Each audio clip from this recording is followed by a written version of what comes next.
तो सायन्सवादी असो तो बुद्धिवादी असतो. बुद्धी ही मनापेक्षा श्रेष्ठ सांगितलेली आहे. शरीरापेक्षा मन श्रेष्ठ कृष्ण म्हणतो आणि या तिघांपेक्षा श्रेष्ठ आत्मा. तो जो बुद्धिजीवी आलाय, सायन्सवादी विज्ञानवाला कृष्ण सांगतो, हा खरा हायर माणूस आहे. तो खरा हायर आहे. आपल्याकडे आज मंदिरात तो भक्तीवाला माणूस जास्ती आहे. मनाने तो भावनिक आहे, सगळं ठीक आहे, पण तो उच्च लेवलला प्रश्न, जसे मला लहानपणी प्रश्न पडले होते तसा प्रश्न पडणारा माणूस आहे. उत्तर द्यायला त्यांनी सांगितले बुद्धिवाला किंवा बुद्धीच्या वरचा पाहिजे. रिअलाइज्ड मास्टर त्याला म्हणतात, साक्षात्कारी आत्मावाला. तो भावनिकवाला माणूस त्याला उत्तर देऊ शकत नाही, म्हणून त्याला पटत नाही. आणि युग कुठलं चालू आहे? कलियुग. कलियुगमध्ये काय असणार? यंत्राचा युग असणार, बुद्धीचा युग असणार. त्याला बुद्धिवाले लोक त्यामुळे खूप झाले, ते चुकीचे नाही आहेत.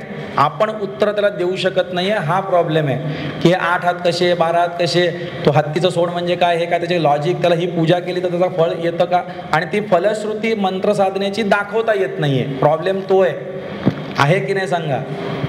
फलश्रुती दाखवता येत नाही आहे तुमच्या मंत्रसिद्धीत, म्हणजे तुमच्या ते जागृत नाही झालेलं आहे. पद्धत आपली तरी चुकली आहे. मग ते आत्मस्तरावर आपण गेलेलो नाही आहे. खऱ्या गुरुकडे आपण फॉलो, नुसती भक्ती चालू आहे आणि नुसतं कर्म शरीर बोधायला चालू आहे. तर हे करायला त्या स्वामी चिन्मयानंद सांगायचे की एक टाईम येईल जेव्हा बुद्धिवादी लोक खूप वाढतील आणि तेव्हा फक्त हे भक्तीवाले उत्तर देऊ शकणार नाही. तेव्हा कुठेतरी गुरुला जागृत व्हायला लागेल, सायन्सच्या भाषेत त्याला उत्तर द्यायला लागेल.